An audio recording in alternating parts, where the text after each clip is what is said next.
إن الحمد لله نحمده ونستعينه ونستغفره ونعوذ بالله من شرور أنفسنا ومن سيئات أعمالنا من يهد الله فلا مضل له ومن يضلل فلا هادي له أشهد أن لا إله إلا الله أشهد أن محمدا عبده ورسوله لا نبي بعده اللهم صل وسلم على سيدنا محمد وعلى آله وأصحابه ومن تبعهم بإحسان إلى يوم الدين أما بعد. Yang saya hormati Ustaz Zadidah, mengumpulkan satu persatu, mudah-mudahan kita semua yang hadir di sini mendapatkan keberkahan dari Allah Subhanahu wa taala. Pertama-tama marilah kita panjatkan puji serta syukur kita kepada Allah Subhanahu wa taala. Alhamdulillah, Allah masih memberikan begitu banyak nikmatnya kepada kita, terutama nikmat iman, nikmat Islam, dan juga nikmat sehat walafiat. Sehingga dengan nikmat sehat walafiat, ibu bisa datang kemari untuk sama-sama kita mengaji, mengkaji, mentadaburi. Mudah-mudahan kita semua yang hadir di sini menjadi ahli surga. Amin ya rabbal alamin. Salawat dan salam semoga tercurah kepada uswah kita, contoh manusia paling baik di muka bumi ini, yaitu Nabi besar Muhammad sallallahu alaihi wasallam, keluarga dan para sahabatnya, dan orang-orang yang istiqomah mengikuti jejak zaman, dan mudah-mudahan kita mendapatkan syafaat di yaumil qiyamah. Amin ya rabbal alamin. Sekalian, alhamdulillah Allah masih memberikan nikmat panjang umur kepada kita. Alhamdulillah wa ta'ala.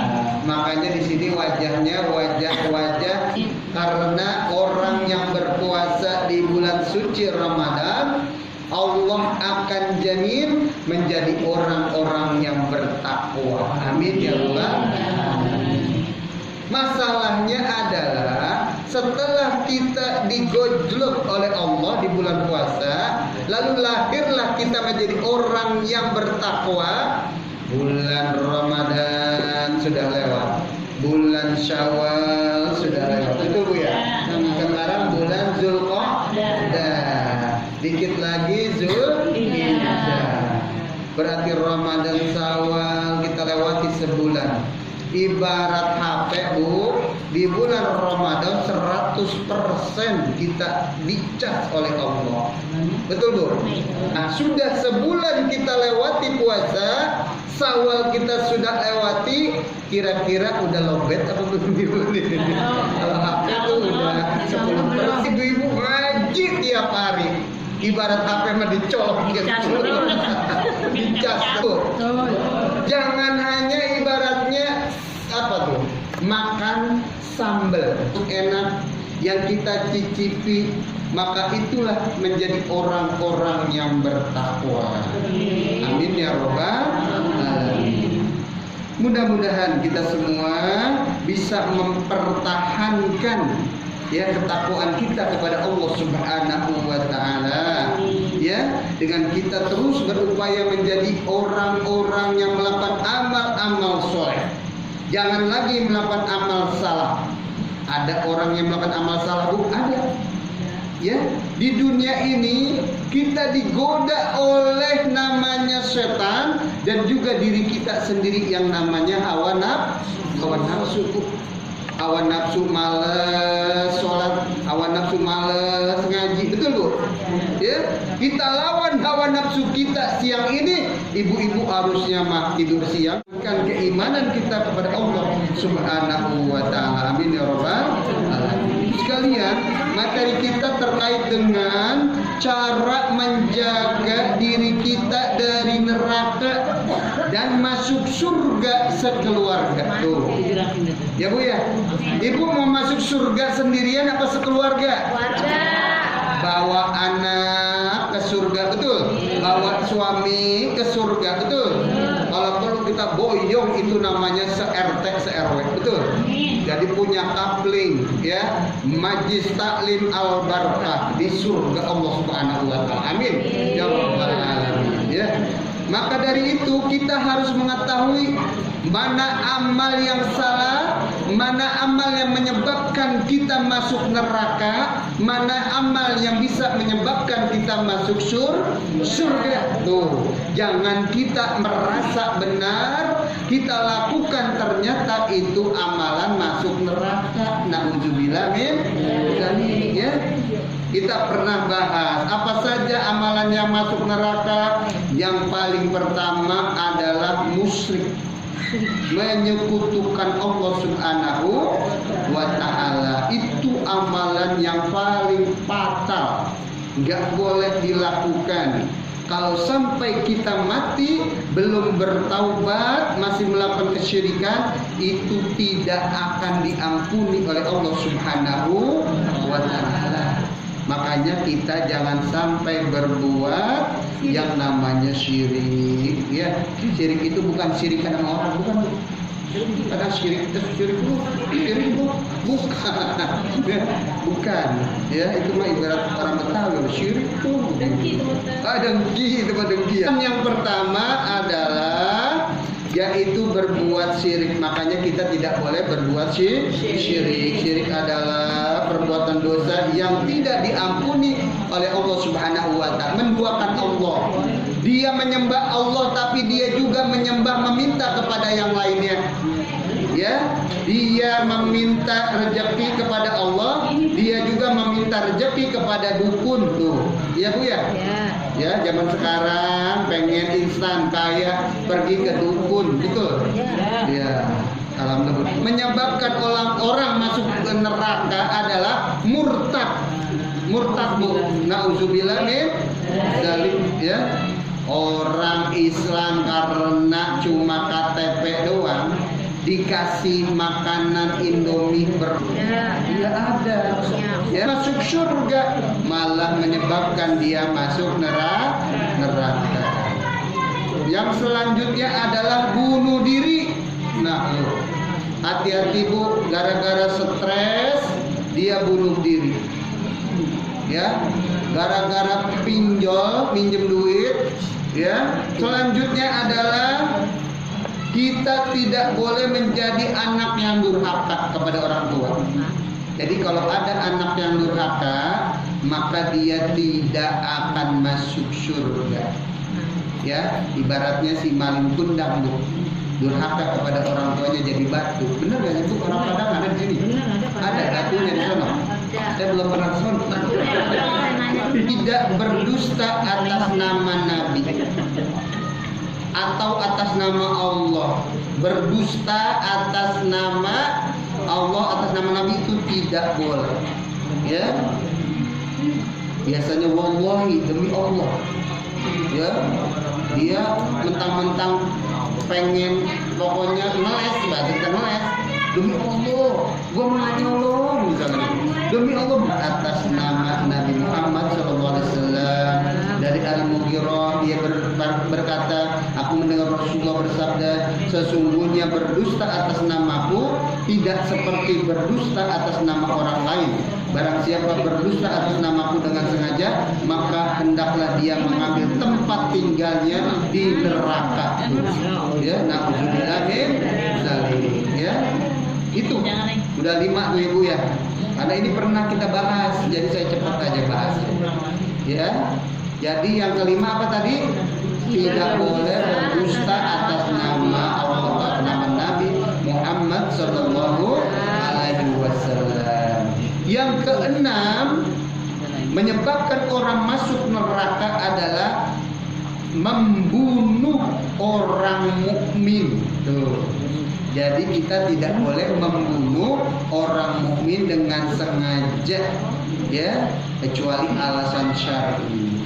Ya, kita saking sebelnya, saking orang itu misalnya pertengkaran, permusuhan zaman sekarang, gara-gara patok tanahnya, melewati rumahnya, marah-marah, ntar gua bunuh, gua bawa golok, begitu Bu.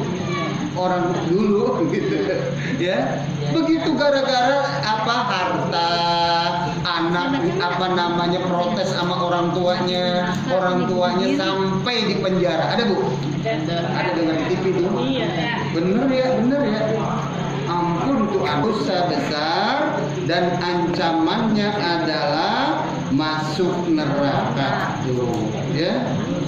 Dalam satu Al-Qur'an dalam surat An-Nisa, surat An-Nisa surat 4 ayat 93. Allah Subhanahu wa taala berfirman, "Wa may yaqtul mu'minan muta'ammidan fajazaohu jahannam khalidan fiha wa ghadiballahu alaihi wa la'anahu wa 'adda lahu 'adzaban 'azima."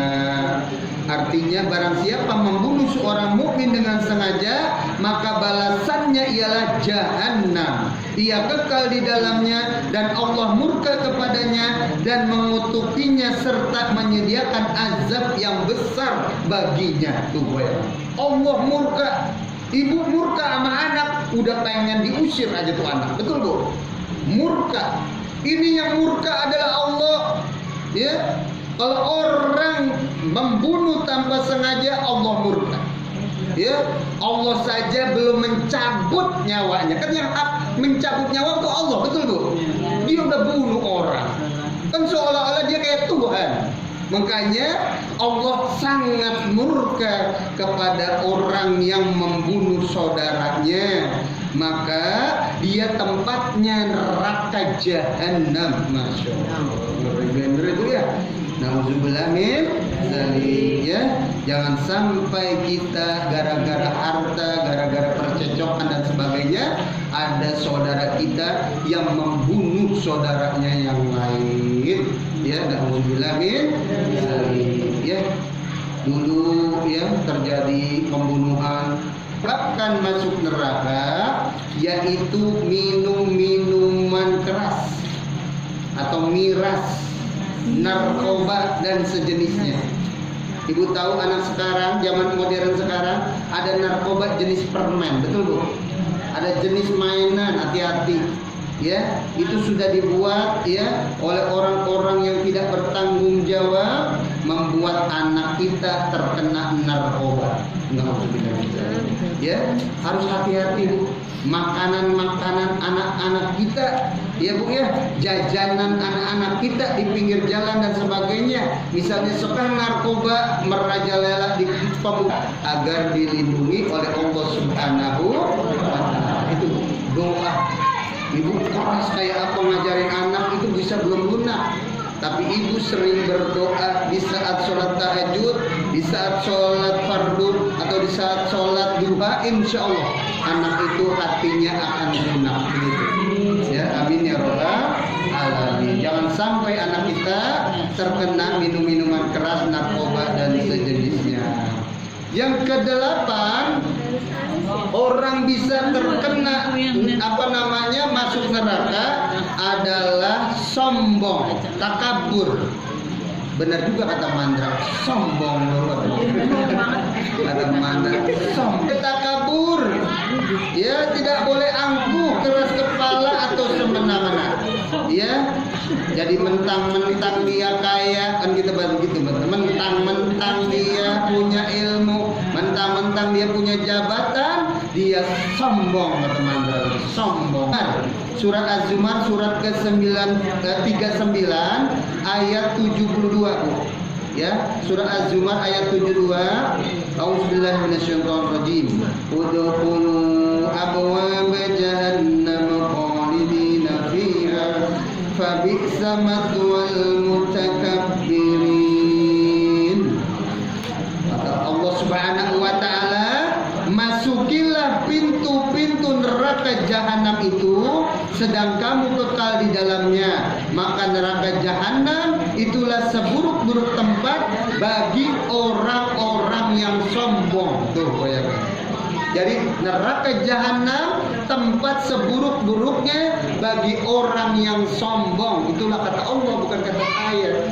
Ya, kata Allah Subhanahu wa taala, itu neraka jahanam, tempat seburuk-buruknya bagi orang yang sudah menjadi orang yang sombong, keras kepala, ya, hanya orang yang sombong, dia tidak mau, ya, disalahin, tidak mau dinasehatin, tidak mau diluruskan dan sebagainya, ya, karena dia merasa benar, iya, dia merasa yang paling benar, dia bahkan tidak mau menerima kebenaran. Itulah orang yang sombong, ya. Dalam satu sabda Rasulullah SAW, pada hari kiamat orang-orang yang sombong akan digiring dan dikumpulkan seperti semut kecil di dalam bentuk manusia. Kehinaan akan meliputi mereka dari berbagai sisi. Mereka akan digiring menuju sebuah penjara di dalam jahanam yang namanya bulas. Api neraka yang sangat panas akan membakar mereka. Mereka akan diminumi nanah penduduk neraka yang dinamakan tinatul kabal, yaitu lumpur kebinasaan. Minumannya aja nanah, bayangin.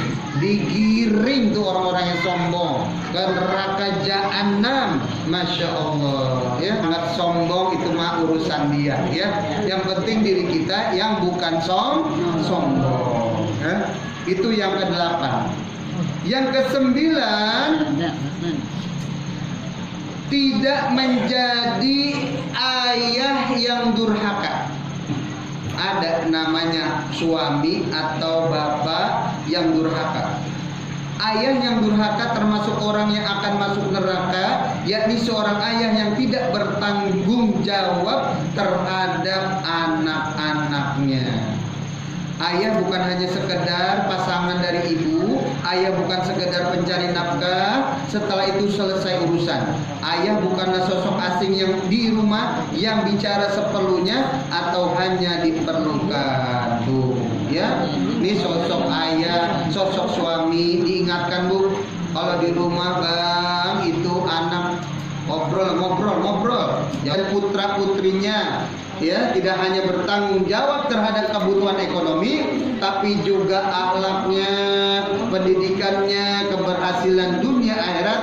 Inilah pesan Nabi Shallallahu Alaihi Wasallam. Setiap kamu adalah pemimpin, dan setiap pemimpin akan diminta pertanggungjawabkan terhadap apa yang dipimpin. Seorang laki adalah pemimpin bagi anggota keluarganya, dan dia akan dimintai pertanggungjawabkan apa yang dipimpinnya. Itu Bu, pesan kepada suami, Bang, abang kan pemimpin di rumah ini, abang dijaga akhlaknya kepada anaknya, ya, mencontoh akhlak yang baik, ngajarin anak, dan seterusnya. Itulah beratnya menjadi suami atau sosok ayah atau suami, ya. Itu beratnya sebagai seorang ayah atau suami, ya. Maka diperlukan yang namanya, kalau dalam pesawat itu ada namanya pilot dan co-pilot. Pernah lihat Bu di pesawat? Iya. Jadi fungsi yang namanya istri, ya, itu namanya arahnya kemana, itu co-pilot dalam pesawat. Dia tuh yang mengimbangi pilot, ya. Iya. Jangan sampai pilotnya mau lurus, ini co-pilot mau belok, ya repot, ya. Itu kagak bakalan nyampe gitu, ya. 9. Apa tadi Bu yang ke-9? Tidak menjadi ayah yang durhaka. Artinya dia harus memperhatikan ibadah keluarganya, ya, akhlak putrinya. Tuh lihat tuh Bang. Maka ayah durhaka kalau anaknya itu juga bermaksiat, tidak pakai jilbab atau tidak menutup aurat dan seterusnya, maka menjadi ayah yang durhaka. Maka inilah penting yang namanya orang tua, khususnya ayah, apalagi juga ibu, ya, menjadi contoh di rumahnya. Mungkin itu saja dulu, ya. Udah jam berapa ini? Jam 15:05 baru. Satu lagi, tidak menjadi suami zolim. Tuh, masih suami lagi nih kena ini. Tadi menjadi ayah yang durhaka. Yang 10, tidak menjadi suami yang zolim. Termasuk orang yang akan menjadi penghuni neraka, yaitu suami yang durhaka dan zolim kepada istrinya. Di sini ada suami zolim Bu? Nggak ada kan Ibu ya? Jangan Bu, ya. Iya. Ya. Oh gini. Bahkan amanah yang dititipkan walinya kepada seorang pria yang bernama suami, wali wanita itu tentu mau melepaskan anak atau saudara mereka karena mereka yakin suaminya akan menjaga anak dan saudara mereka dengan baik. Ya Bu ya, kita punya anak, ini kan menantu kita, ya Allah jaga anak saya, begitu Ibu ya. Jangan sampai ini anak saya berubah akhlaknya dan sebagainya. Kita nitip baik-baik, ya kan? Tapi ada aja ayat Al-Quran surat An-Nisa surat ayat ke-19 Allah Subhanahu wa taala berfirman wa ashiruhunna bil ma'ruf fa in karihtumuhunna fa asa an takrahu syai'an wa yaj'alallahu fihi khairan katsira. Surah An-Nisa ayat 19 Allah Subhanahu wa taala berfirman bergaullah dengan mereka secara baik. Kemudian bila kamu tidak menyukai mereka, maka bersabarlah karena mungkin kamu tidak menyukai sesuatu padahal Allah menjadikan kepadanya kebaikan yang banyak, ya. Nah, termasuk dalam hal yang baik ini adalah baik dalam bertutur kata, baik memperlakukannya, tidak bermuka masam ketika bertemu, ya. Begitu juga baik dalam nafkah, ya. Bergaul dengan baik berarti juga kesamaan dan kesetaraan. Artinya suami akan mendapatkan perlakuan baik dari istri ketika suami memperlakukan istrinya dengan baik. Bahkan suami diminta bersabar menerima kekurangan istri. Juga ketika istri tidak melaksanakan kewajibannya dengan maksimal, harus sama-sama sabar, ya. Pasti punya kekurangan istri maupun suami, betul Bu. Jangan kekurangan suami ibu sebut-sebut. Sampai terjadi percekcokan, ya, bertutur kata yang baik dan seterusnya, ya, kepada suami istri. Ini udah mentang-mentang ada kadang cintanya luar biasa, ya Bu ya. Kadang ada semua rumah tangga seperti roda berputar, ya Bu ya. Ya kehidupan, tapi ibu harus jaga, ya, yang namanya kerukunan rumah tangga, ya. Insya Allah saling menjaga akhlak, menjaga perkataan, juga pergaulan, ya. Bagaimana istri, ya, melayani suami menafkahi istri, punya suami yang soleh. Amin. Amin. Ya. Dalam satu hadis Bukhari ini disampaikan, tidaklah seorang hamba dibebankan tanggung jawab oleh Allah kemudian dia abaikan, melainkan dia pasti tak mencium aroma surga. Mencium aroma surga aja enggak. Kenapa? Karena dia telah menzolimi istrinya, meninggalkan istrinya berari-ari sampai istrinya meratap di pembaringan.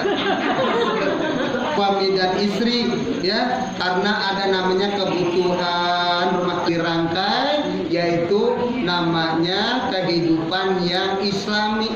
Bagaimana kehidupan islami itu bisa tercipta? Maka yang dilihat contohnya adalah Nabi besar Muhammad SAW. Mudah-mudahan kita semua menjadi keluarga islami, keluarga yang diselamatkan oleh Allah Subhanahu wa taala. Suami kita suami yang soleh dan soleha, anak kita yang soleh dan soleha. Amin ya rabbal alamin. Itu saja Bu, sampai 10 dulu, nanti kita lanjutkan. Mudah-mudahan kita sehat semua, ya, bisa ketemu lagi bulan depan insya Allah. Cukup Bu, ada pertanyaan? Baik Ibu sekalian, mudah-mudahan 10 poin ini, ya, kita jangan sampai terjerat, ya, melakukan tadi amal-amal yang tidak islami, ya, yang menyebabkan orang bisa masuk neraka. Kita semua ingin masuk surga Allah Subhanahu wa taala, tetapi kita tahu nih mana amal-amal perbuatan hingga kita bisa menjauhinya. Dan semua itu adalah Allah yang menunjuki kita. Bukan karena kita orang soleh atau soleha, tapi kita mendapatkan yang namanya hidayah, petunjuk dari Allah Subhanahu wa taala. Mudah-mudahan dengan pengajian ini kita mendapatkan petunjuk hidayah dari Allah Subhanahu wa taala. Amin ya rabbal alamin. Ila hadiniyah Al-Fatihah.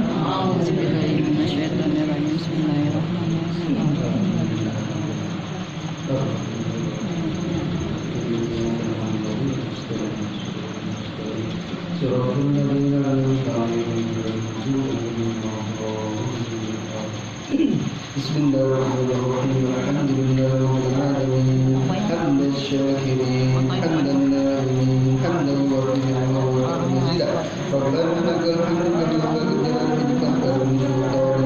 Allahumma shalli ala sayyidina Muhammad wa ala ali Muhammad. Waghfir lil muslimina wal muslimat wal mu'minina wal mu'minat al ahya'i minhum wal amwat innaka sami'un qaribun mujibur da'wat. ربنا هب لنا من ازواجنا وذرياتنا قرة اعين واجعلنا للمتقين اماما ربنا آتنا في الدنيا حسنة وفي الآخرة حسنة وقنا عذاب النار وصلى الله على سيدنا محمد وعلى آله وصحبه أجمعين سبحان ربك رب العزة